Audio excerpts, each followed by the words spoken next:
আজকে বাওড়ে ঘুরতে ঘুরতে খুবই অপ্রত্যাশিতভাবে লাজুক এক পাখির দেখা পেয়েছি, আর এই পাখিটা কিন্তু সব জায়গায় দেখা যায় না।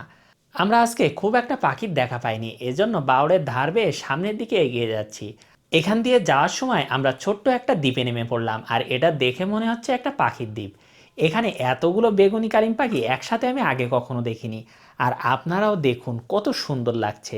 এখানে নেমে মনে হচ্ছে আমি বেগুনি কালিম পাখির দেশে চলে এসেছি।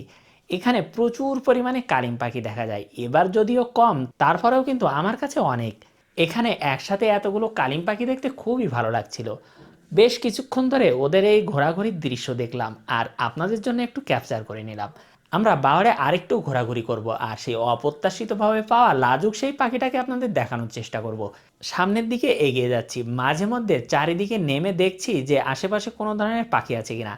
এখানে একটা ছোটোখাটো নদী আছে, আর এক পাশে বিল আর এক পাশে বাওড়। আমরা নদী থেকে নেমে বিলের চারিদিকে দেখার চেষ্টা করলাম অন্য কোনো পাখি আছে কিনা। কোনো ধরনের পাখির দেখা না পেয়ে মন খারাপ করে আমরা আবার নৌকায় করে এগিয়ে যাচ্ছি। এই নদীটা বেয়ে সামনের দিকে যাচ্ছি, দেখি কোনো ধরনের পাখির দেখা পাই কিনা। কিন্তু আজকের কপালটা মনে হয় খারাপ, কোনো ধরনের পাখির দেখা পাচ্ছি না। ঘুরতে ঘুরতে বেশ কিছুক্ষণ যাওয়ার পরে হঠাৎ করে মাঝি ফিসফিস করে বলল, ভাই এই যে পাখি। আর আমি দ্রুত ক্যামেরা ঘোরালাম ওদিকে। ক্যামেরা ঘোরাতেই এই পাখিটার দেখা পেয়ে গেলাম। এটা হচ্ছে সেই সুন্দর লাজুক পাখিটা, এটা হচ্ছে পরিযায়ী পাখি। এই পাখিটার নাম হচ্ছে রাডি ব্রেস্টেড ক্রেক, যাকে বাংলায় বলা হয় লালবুক গুরগুরি।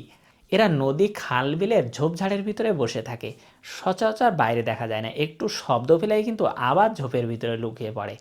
আর নৌকা থেকে বসে এই পাখিটার ভিডিও করা যাচ্ছিল না, কারণ নৌকাটা দুলছিল। আমি অনেকক্ষণ চেষ্টার পরে অল্প একটু ভালো ফুটেজ নিতে পেরেছি। তবে এই পাখিটা বেশিক্ষণ এখানে ছিল না, হঠাৎ করে একটু শব্দ হয় আবারও কিন্তু ঝোপের ভিতরে চলে গেছে। আর এই সুন্দর পাখিটা আপনাদের কেমন লাগলো অবশ্যই কমেন্ট করে জানাবেন।